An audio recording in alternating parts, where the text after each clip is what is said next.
This is the Toasted Sister Podcast. I'm Andy Murphy.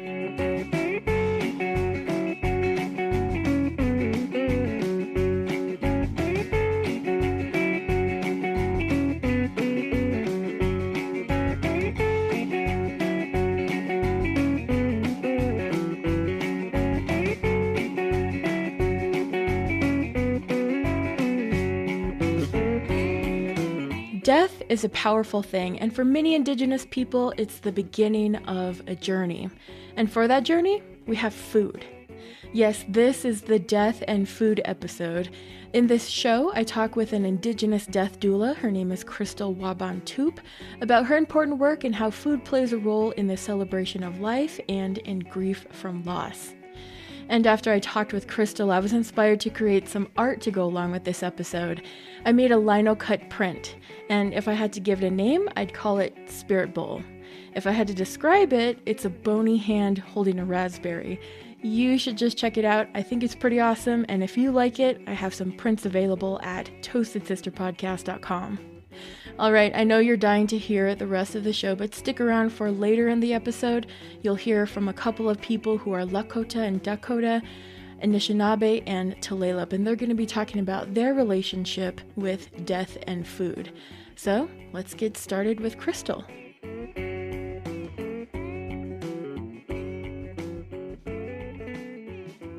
Kway. My name's Chrystal Waban, and I'm a member of Pikwakanagan First Nation. I'm a resident of the Ottawa Valley on Omami Winini Eki territory, Algonquin Nation territory. I'm the founder and master coordinator for Blackbird Medicines. It's really great to be here. Thank you so much for joining me. So first off, let's just start off with Blackbird Medicines. Tell me about it. Well, Blackbird Medicines is really currently my sole proprietorship. It's been a idea of community care. And originally I had been a consultant kind of working on my own. And at one point, it just really was clear that it wasn't about my consulting, it was about a community service. And that's where I shifted things and started a Death Doula Collective. And that has been a real life-changing piece.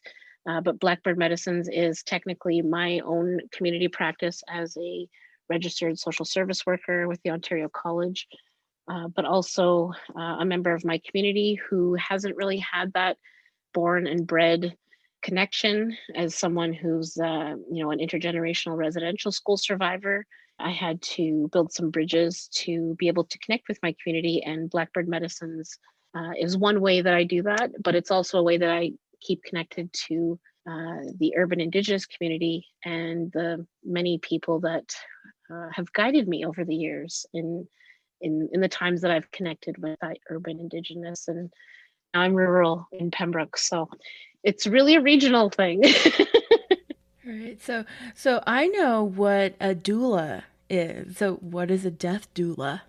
We know more about the birth doula, and we hear a lot more about that. And I think that's really something we've seen the resurgence in. And I was super lucky to get a full spectrum doula training. And all the doulas right now are like, oh yeah, I know what she's talking about. And the full spectrum of life, right? And for me, the biggest teaching that stood out in my Indigenous birth doula workshop with the Native Youth Sexual Health Network, they really grounded the idea of community care and harm reduction and decolonizing your perspective. And that was a huge way to kind of blow up my own perceptions, because as a youth growing up and things like that, like certainly I had lots of cousins and things like that being born. And so it made sense that there was a degree of exposure I'd had to babies being born.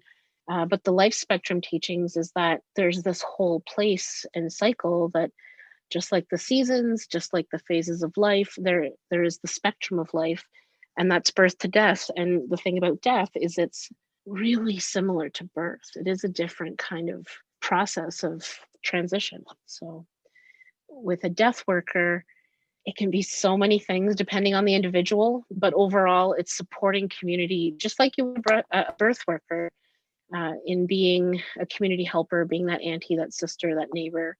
It's decolonizing our care for each other. You know, it's a traditional role to me that I didn't really identify with a lot of traditional roles until I understood about being a caregiver.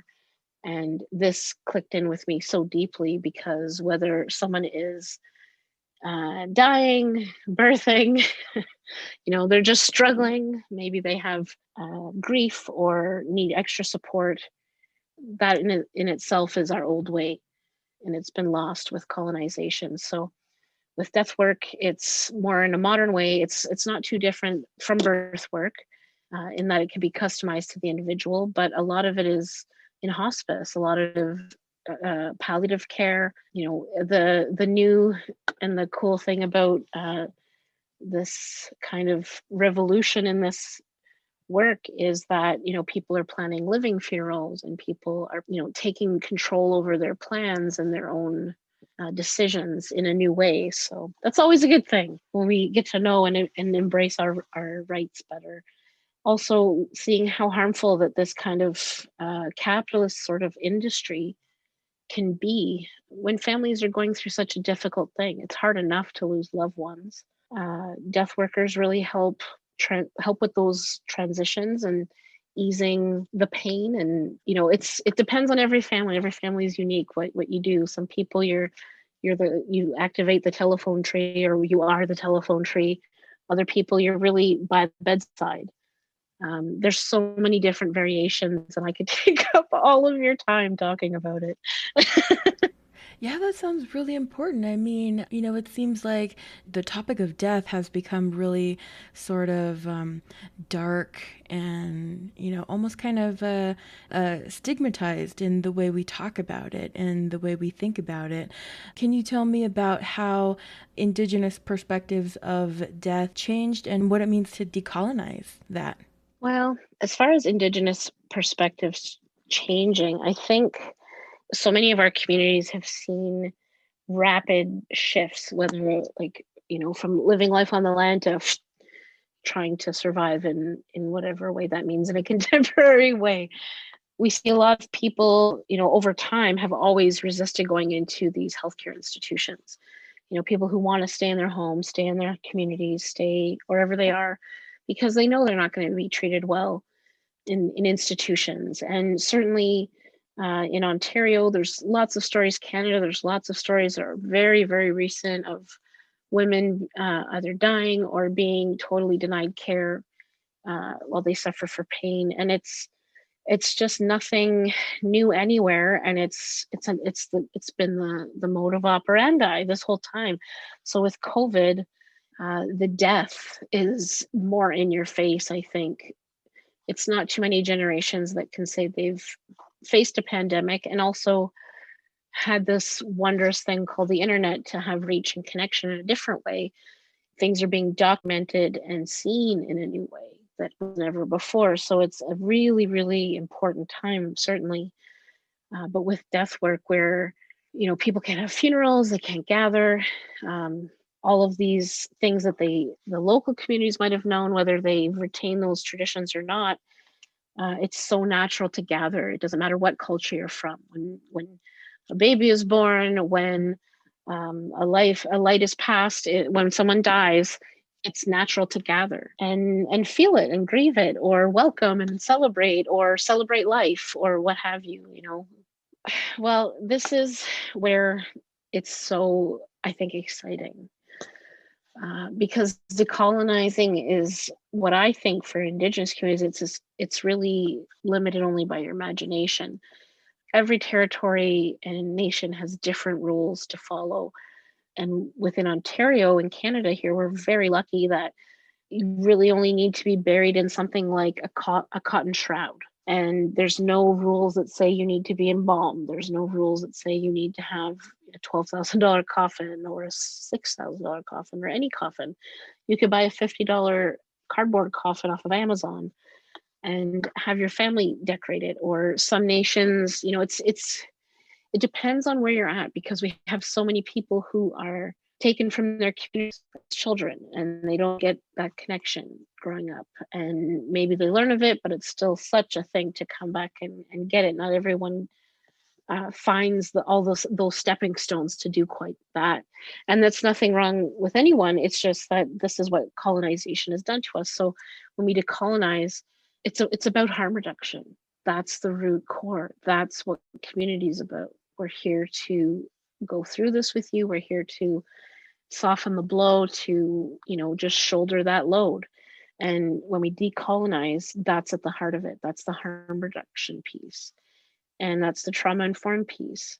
It's not for everyone. It's hard work. But when we decolonize death, there's no shoulding anywhere. You don't should people in grief, and you don't should people in ceremony or anything. And that's my personal cornerstone. But with decolonizing death work, sometimes we're preventing death. Sometimes we're the counselor to offer that crisis intervention, that moment where we're, it might be 20 minutes, it might be 2 hours or 2 days. It all depends on your role in that world, whether it's your family member or your coworker or someone that you deal with in your job. We are caregivers. That's a traditional role, and that's the decolonizing. When we, as Blackbird Medicines, we take on clients, there's client agreements, there's a practice of care, but we also practice community care. So after that person has accessed services, there are different ways for them to plug into being part of our community. And that's really important, whether it's just following along online or getting our newsletter or what have you. We have to make it our own unique way to connect. And that's what I think decolonizing all of this really is. Some people need to find a way to connect back home. So maybe that's asking a death worker to bring your ashes or dispose of your ashes or act as your executor. Sometimes that's holding a person's hand. In Ontario and I think most of Canada, if you're being buried on reserve, you have kind of carte blanche, but there is certain regulations around body disposal. Like you have 72 hours, and in Ontario, only funeral directors are able to transport bodies. And there's different biohazard rules and things like that. It's part of the learning of what is required by law in your area and what can you do. It's just like with a birth doula. Sometimes some nations have traditions where you bury the placenta on reserve so that they're always connected to their home. It all depends on the individuals, but it's not different at all. I've heard some really beautiful traditions come out of all this work since the year has begun. It's been a lot of death for a lot of people. So decolonizing that work is just trying to do our best and support people and however that looks good for them and possible. Yeah, you mentioned beautiful traditions. Can you tell me about one of them? absolutely. So one of the traditions I heard about for the Anishinaabe, which is a lot of the Great Lakes kind of communities, but are mostly around the Great Lakes, and there was cedar mat weaving. And this is something that you would just grow up knowing how to do. When a baby was in utero, maybe mom would weave, in different variations of communities, but you'd weave a cedar mat. And this has all kinds of logical, botanical type of awesomeness reasons, like cedar is anti-rot and it's would have helped keep bacteria at bay and things like that. But you have this woven, beautiful cedar mat, and when baby was born, baby was placed on the cedar mat. In our lifetime, the Anishinaabe would have many cedar mats. You just, I guess, I don't know, it's just something you would do. Just weave these cedar mats maybe in the winter, I don't know. But you would have many in your lifetime. They would cover the floor of your home. But when you were passing, when you were dying, this cedar mat that you were placed on at birth as this little infant would be placed under your head. And you would have fresh cedar placed into your moccasins. You would have fresh cedar placed under your hands and under your, they would place a lot of cedar. And it's always just so sensible to me and practical, because these ceremonies and traditions I hear about, like I said, there's all this anti-rot and kind of good sensible things that you would do around, like, a body that's decaying. And these are important things. Like, I was really fortunate to get home funeral training, and around that we start that's a decolonizing process in itself, where a lot of the funeral industry is an industry, and we have these practices that were phased out for the sake of earnings. It's this kind of commercialization, just like the medicalization of birth and the institutionalization of birth. There was the same process around death. This is important. Like, this is why we have parlors, because in the old days, the person building the home would plan for, at some point somebody's going to die, and you would traditionally host the funeral in your living room, in the parlor. It was meant to accommodate a group of people coming in to view a body. It was only when it became profitable that funerals became this big thing. Embalming, all this other stuff, a lot of it is very unfriendly to the environment. It has a negative impact. A lot of these things don't decompose. That's why the whole eco burial industry is super neat and interesting. There's lots of rabbit holes to fall into. Whether you're looking at burial options or vessel options, or, instead of, even cremation has a footprint, a carbon footprint when you burn it off. And now there's water cremation type of services that doesn't have the same footprint. So, just like if you go, I think, onto Costco, you can get some kind of like tree burial vessel shipped to your house. Like, it's super neat, but like I said, lots of rabbit holes.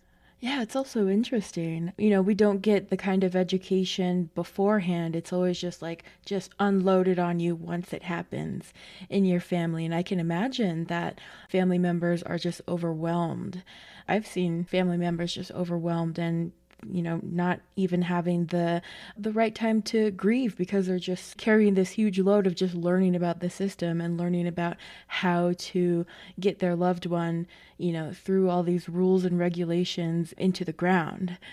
Yeah, I can imagine, like, being a death doula, you're also kind of like holding the family's hand while they're going through all of this, right? And also educating them along the way. Absolutely. Yeah. This is really why connecting with someone local in your community, or, if you don't find anyone, consider that as a career option, because, like, doula work is the new yoga teacher. Seriously. You just have to find your spot on the spectrum that you want to work in. With death care, being able to know your local regulations, what's expected. Just in Canada, it's super different between the provinces. The timelines are different. Some places do require like a proper casket. So that's where knowing the rules, but also what are the advancements in the environment, and the carbon footprints and things like that. They're all important, and to never underestimate the power of developing unique rituals, reclaiming rituals. This is part of our reality, is evolving awesome Indigenous beings of resilience. Is, we adapt, we're smart, we do our own thing, and whatever that looks like. I never cease to amaze what comes across my my different feeds and things like that in social media, where, learning about like the different Polynesian practices around, like, weaving these gorgeous things out of plant matter that look like what I know to be moss bags for babies who are born, but it's for their dead. Cutting of the hair is really common for grief. We value our hair, so many nations, whether it's resurgence and boys with braids. When grief strikes, that's a real commonality in different cultures. Is It's a very symbolic piece. And same with fire, having different kinds of passages associated with fire, or the elements of water. Yeah, it's, like I said, rabbit holes. Um, but the death workers can fill so many different gaps. And I'll just really quickly try and mention a couple of my favorite. One lady found herself a niche with no intention. She was working as a landscaper, and she had a long-term contract, and the client was getting older. The daughter took over, then the client passed on, And she got a request to clear out the house of furniture, and aside from a few belongings, if she could root those out, and could she get rid of the rest, donate it, kind of thing. So just a one-off through a long-term contact and relationship, because she had a truck. And the next she's getting referrals for people whose parents have passed and they don't want to sort out the house, or it's too painful. And that's something that I've encountered at running death cafes, which is a really community kind of driven space where you just discuss and normalize death. One lady was saying how she had 4 kids and she's 82, and she wanted someone to drive her around to look at funeral homes, and she wanted to pick out her casket. She had money, she had all this stuff, she had a plot, and she was like, I can't talk to any of my kids. If I try and talk to my one daughter who lives close by, she loses it, and it's just too hard for her to imagine. But she goes, it's not going to be easier when I go. How is she going to deal with that? So it's a lot of seeing what people need. Sometimes you just need someone to do the housework and start calling people when it happens.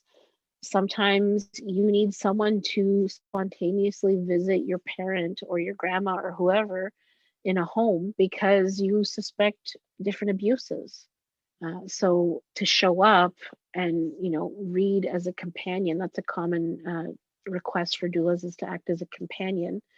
If they're bedridden or something like that, like you read from their favorite book, or, you take them on a walk, or you do their grocery shopping and you put everything away, and then you make them supper, and, you keep them company once or twice a week. You make your own schedule, but you're doing legacy planning. Death doulas in Ontario can be, if you have 2 death doulas, or you just need 2 witnesses in Ontario, you can make an official will. That's pretty essential service.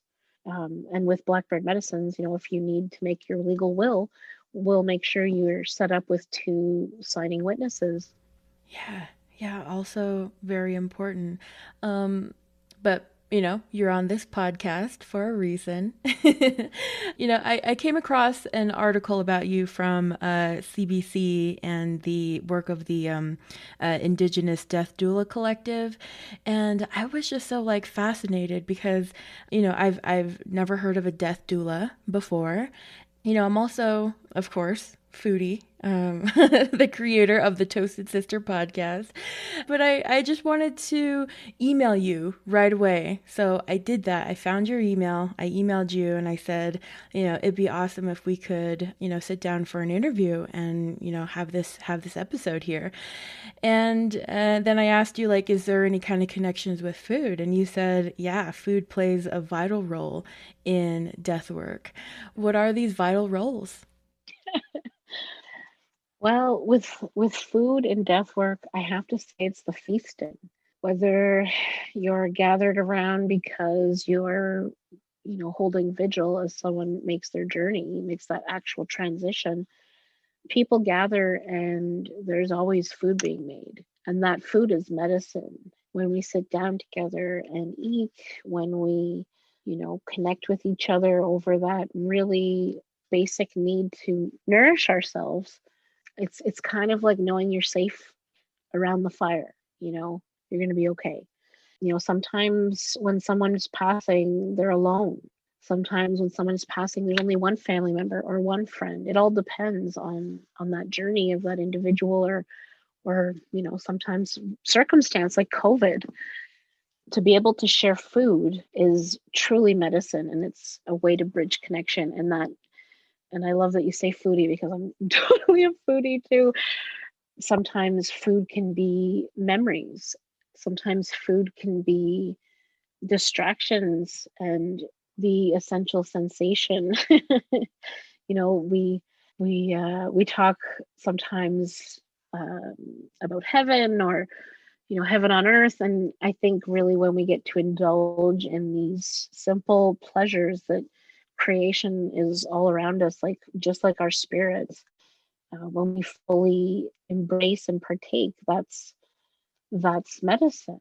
And it's a remembering of what's really essential to us. And so just like feasting is part of death work, so too is something like a spirit plate. And when we have a spirit plate, it's a plate that's put together, just with that maybe specific people in mind. I've seen it done in my community at gatherings like powwows or vigils or things like that. And the kind of circle facilitator, if you will do that. They'll lead the circle in a good opening and a prayer and kind of bring everyone together with their words. And then they'll make that plate and they'll tell everyone, I'm making this plate.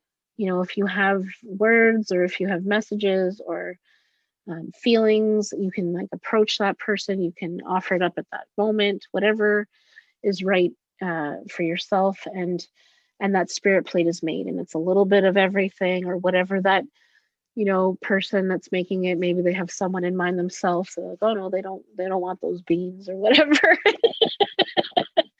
But you make that spirit plate and you're honoring those who would have been there maybe another time or could have been there but they're not.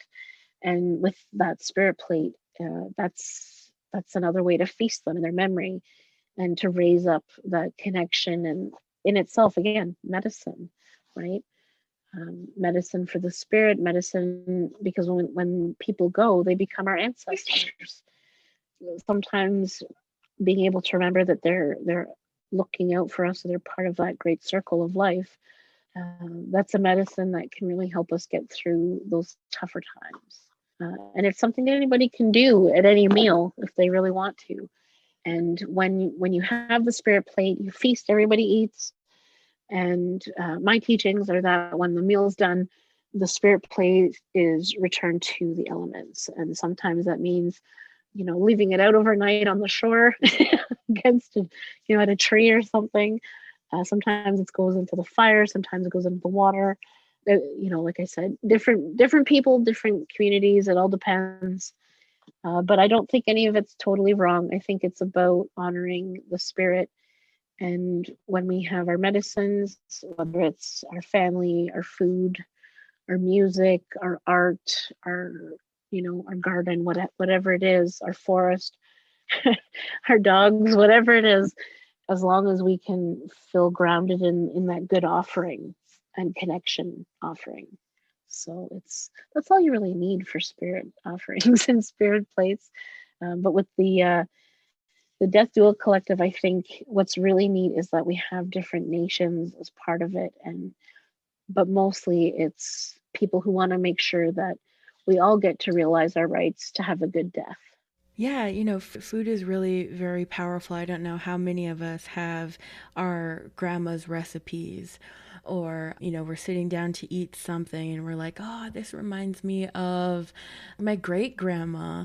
Every time we went to her house, it always smells like mutton and dumplings, which is my great grandma. She passed away a couple months ago, but I just remember every time going to her house and it smells like mutton because she had sheep. So there'd always be mutton stew at the house whenever we come by and dumplings. Those memories will always be with me. Now every time I have mutton stew or anything muttony, I smell it, I'm going to be thinking of her now. When we say, food, you can have a real conversation with food. You can have real communication with other people through sharing a meal, making meals together, swapping ingredients together. I mean, that conversation is still there around death and feasting and in our memories. Food and death definitely do stick together through our memories and everything, through our, palliative memories.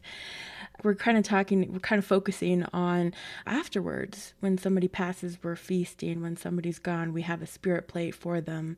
What about before?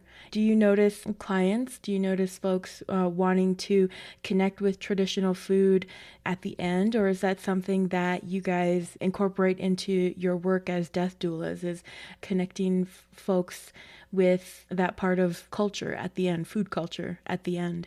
Absolutely. When we look at there's so much popularity now around the living funeral. If you're fortunate enough to know that, how much time you got, which maybe some people, that's, I guess that's a double-sided coin, fortunate or not fortunate. But some folks are choosing to have a living funeral. They want to hear what people are saying about them. They want to hear, like, why should I wait till I'm gone, right? And why should, and they'll treat it very much like they'll have a last meal, they'll pick a courses, they'll pick their desserts, they'll pick their wine, they'll pick their, they'll make it really like a dream menu. And that's amazing. That's amazing to be able to execute that plan if you have those stars aligned. Why not? It's a really great way, again, to have that connection and communication, but also it's a great excuse to connect through food. And it's always going to be that healing piece. But also when you're working as a death worker, you're often coming in to have a snack and chat with people. With COVID, that's changed. I'll say, okay, I'm over here with my snack. Sometimes I'll send people tea, or if they're local, I'll drop them off something. They can get into that while we're having a meeting like this, and we'll talk. Other times in different weather, it's been a walk in the woods, looking for, fallen birch bark to get sticks off of and stuff, and, try and do some plant teachings and connecting with the land. With food, sometimes people, like you mentioned before, having that memory associated with food, that's often what it can be. When we have certain associations with a positive experience or a good time in our lives, we'll want to go back to those foods. Maybe it's carnival food, maybe it's, comfort food, like some kind of big roast meat. Certainly with decolonizing, it's becoming a lot more awesome, because I happen to be working with like some COVID response kind of Indigenous seed keepers that are doing cool things. There's no limit to what kind of ancestral, resurgence you can bring in with food, whether it's some kind of cornbread or rice, or rabbit stew, or there's all these things where you, like you said, with getting that recipe or tracking something down, and you can just share in that. Sometimes there's so much that's out of our control that we overlook food, I think. We're so caught up in our survival that it's easy to overlook how powerful our food is, or what the plants that offer us our foods. If we can find more time to honor that, then we're definitely going to get a healthier connection when we come together. Yeah.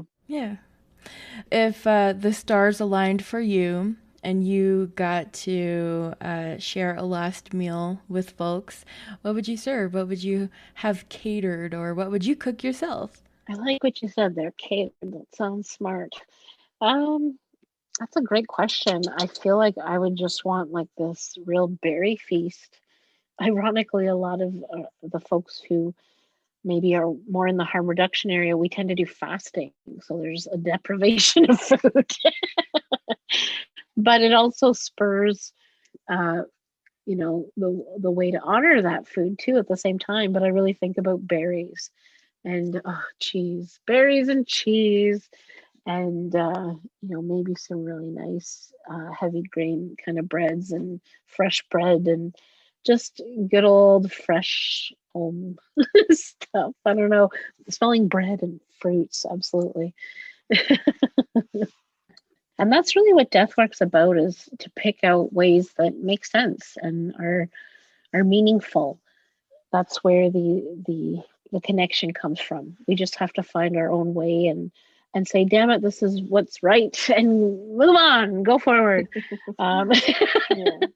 Chrystal gave a lot of examples of how food and death are connected, and I asked a couple of folks to tell me about how food and death intersect for them.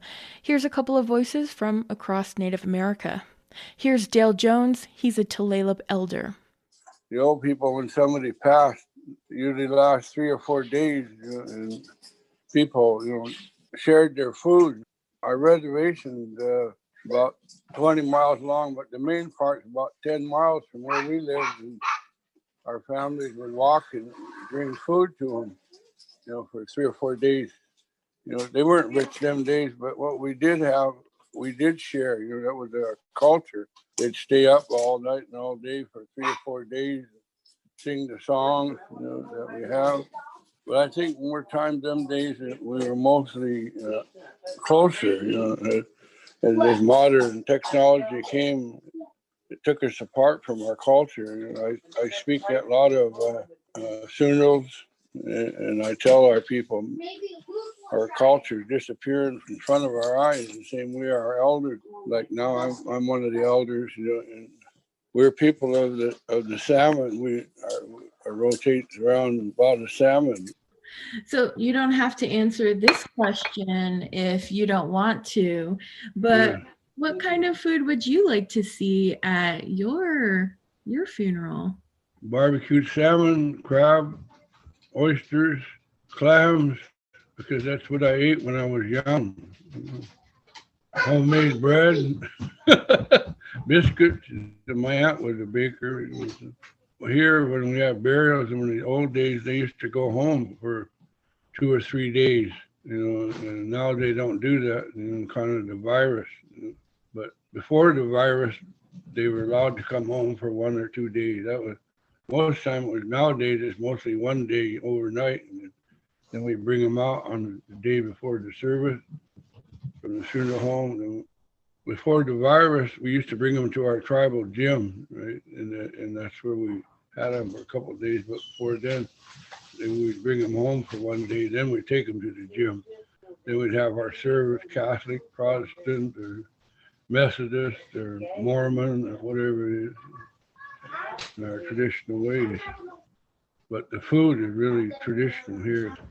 Chantewashte Yohanape Chuzapi, Tipiziwin Tolman Amachiapi na Iawaslaha Emataha. My name is Tipiziwin Tolman, and I'm from Standing Rock.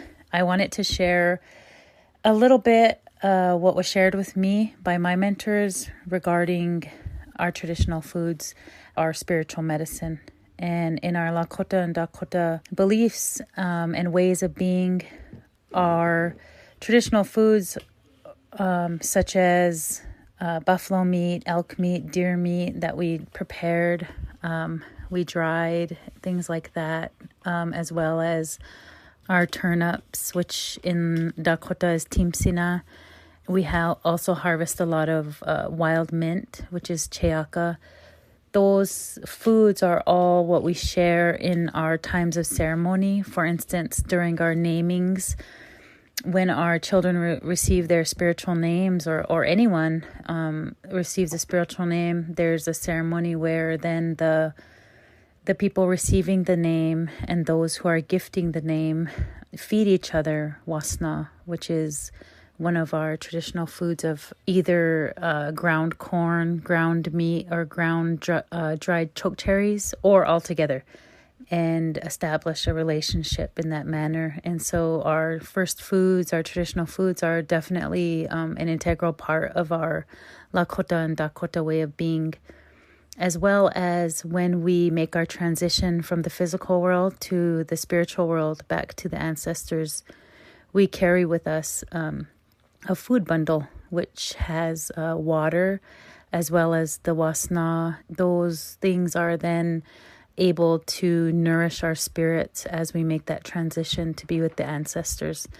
And so our traditional foods are really our spiritual foods, and a spiritual power and connection between our people and the land that provides our unchimaka. And so there's just so much beautiful connections regarding our foods and how they play that integral and important role in our ceremonies and in our transitions, and all of the nourishment that our people need spiritually can be found and is provided for us through our spiritual foods and our traditional foods and our first foods. And so we just, do our best to honor those gifts from Unchimaka, from Grandmother Earth. Anin. My name is Melissa Baehr. I'm Anishinaabe Ojibwe, currently living in Western Massachusetts. My siblings and I were scooped from Manitoba and adopted when I was 4 years old, and my sister Lori was 7.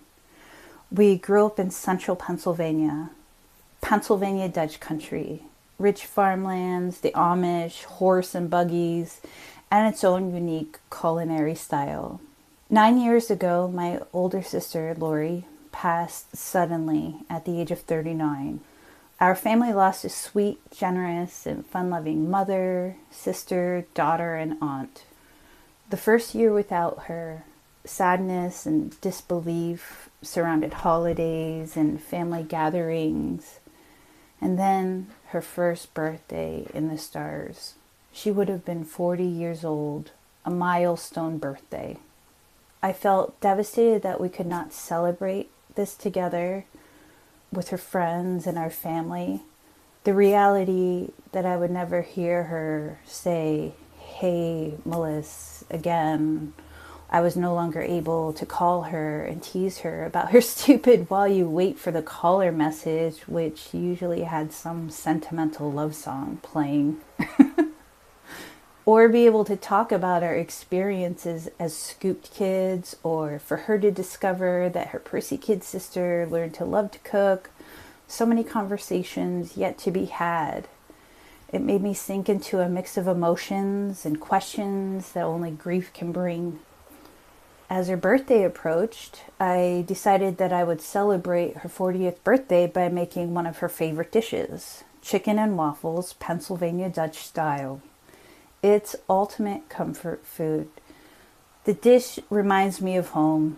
Community church dinners where friends and families would prepare and feed hundreds of people, and being in the home kitchen with my mom and sisters, conversations and laughter and accord that only sisters can make.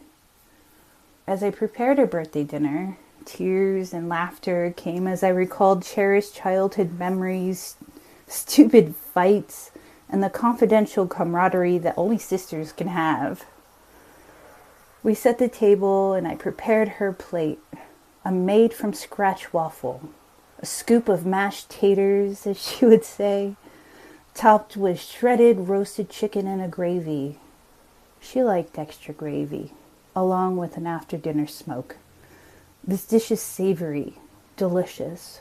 No syrup to sweeten, no sugar coating. Just as she would have liked.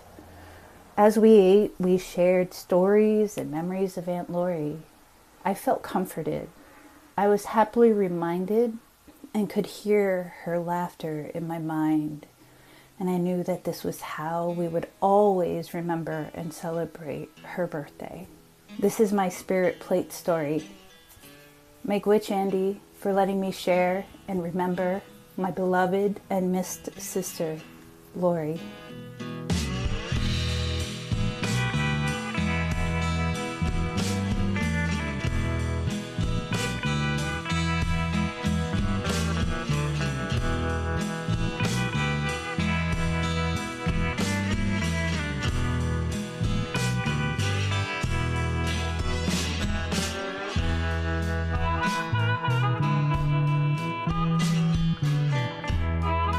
Thank you so much to Britt Reed for helping me get an interview with Tulalip Elder Dale Jones.